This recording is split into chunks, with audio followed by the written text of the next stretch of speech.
नमस्ते, मेरा नाम है हर्षिता और आप देख रहे हैं दी ललन टॉक। सुप्रीम कोर्ट ने एक्सीडेंट में हुई मौत के मामले में मुआवजे को लेकर इंश्योरेंस कंपनी के खिलाफ एक बड़ा फैसला सुनाया है। ये फैसला उन लोगों के लिए राहत भरी खबर लेकर आया है जो एक्सीडेंट के मामले में इंश्योरेंस कंपनी से नाकाफी क्लेम मिलने की शिकायतें लगातार करते रहे हैं। सुप्रीम कोर्ट ने अपने फैसले में कहा है कि इंश्योरेंस कंपनी क्लेम देते वक्त मृतक की न सिर्फ मौजूदा आमदनी का ध्यान रखें बल्कि भविष्य में होने वाली संभावित आमदनी को भी जोड़कर मुआवजा दें। आइए जानते हैं क्या है पूरा मामला 18 जून 2007 का है। उत्तराखंड के बनबसा थाने में टैक्सी का बिजनेस करने वाले हरीश आर्या अपने चाचा के साथ कहीं जा रहे थे। रास्ते में टनकपुर खटीमा हाईवे पर गाड़ी रोककर जैसे ही वो नीचे उतरे, गलत साइड से आ रही टाटा सुमो ने उन्हें टक्कर मार दी। हरीश को अस्पताल ले जाया गया लेकिन उनकी मौत हो गई। उनके चाचा के बयान के आधार पर केस दर्ज किया गया। हल्द्वानी जिला अदालत में मोटर व्हीकल क्लेम ट्रिब्यूनल ने इंश्योरेंस कंपनी को आदेश दिया कि वे हरीश के परिजनों को 12,55,000 रुपये मुआवजे का भुगतान करें। घटना में शामिल वाहन का इंश्योरेंस कवर करने वाली कंपनी ने इस फैसले को हाईकोर्ट में चुनौती दे दी। हाईकोर्ट ने हरीश की सालाना आमदनी 1 लाख से घटाकर सिर्फ 52,000 रुपये माना और मुआवजा राशि कम करके 5,81,000 रुपये कर दी। इस फैसले को मृतक के परिजनों ने सुप्रीम कोर्ट में चुनौती दी। सुप्रीम कोर्ट ने फैसला देते हुए कहा कि उत्तराखंड हाई कोर्ट ने मृतक के आखिरी इनकम टैक्स रिटर्न पर विचार न करके गलती की है।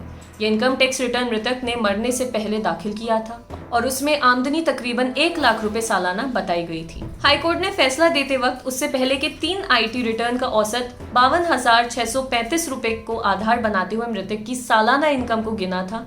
वहीं निचली अदालत ने भी आखिरी आईटी रिटर्न 2006-07 की आमदनी 58,500 रुपए को माना, लेकिन निचली अदालत ने भविष्य की आमदनी को उसमें नहीं जोड़ा था।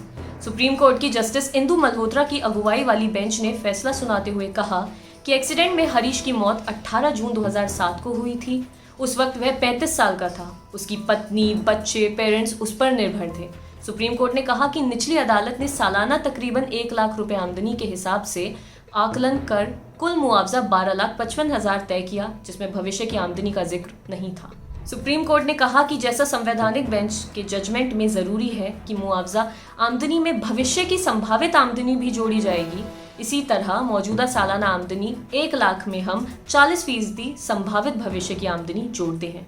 चूंकि 5 लोग मृतक पर आश्रित थे, इस तरह उसकी आमदनी का 1/4 उसके खुद पर खर्च मानते हैं और 16 साल तक की आमदनी का आकलन करते हुए यह रकम 16,80,000 रुपये आता है। इसमें दूसरे खर्चे जोड़ने पर कुल मुआवजे की रकम 17,50,000 होती है। सुप्रीम कोर्ट ने कहा कि हम अनुच्छेद 142 के तहत मिले विशेष अधिकार का प्रयोग करते हुए इंश्योरेंस कंपनी को निर्देश देते हैं कि वह मृतक के परिजनों को 12 हफ्ते में 17,50,000 रुपये मुआवजे का भुगतान करें और अर्जी दाखिल करने की तारीख से लेकर भुगतान की तारीख का 7.5% ब्याज भी भुगतान करें। सुप्रीम कोर्ट के वकील विराग गुप्ता का कहना है कि यह फैसला स्वागत योग्य है और इससे पीड़ितों में बड़ी इंश्योरेंस कंपनी के खिलाफ खड़े होने का हौसला बढ़ेगा। लेकिन कोर्ट को उन इंश्योरेंस कंपनियों पर पेनल्टी का भी प्रावधान करना चाहिए जो क्लेम लटकाए रखने के लिए बरसों कानूनी पैंतरेबाजी करती हैं। दिल्ली हाईकोर्ट के वकील नवीन शर्मा का कहना है कि इस फैसले से दूरगामी परिणाम होंगे। अब तक इंश्योरेंस कंपनियां छोटा मोटा मुआवजा देकर बच निकलती थीं, लेकिन इस फैसले के बाद बड़े क्लेम मिलने का रास्ता खुल जाएगा। आपके लिए खबर लिखी थी हमारे साथी अमित ने। अगर आप ये वीडियो फेसबुक पर देख रहे हैं तो हमारे पेज को लाइक करें और अगर यूट्यूब पर देख रहे हैं तो हमारे चैनल को सब्सक्राइब करें। देखते रहिए दी ललन टॉक।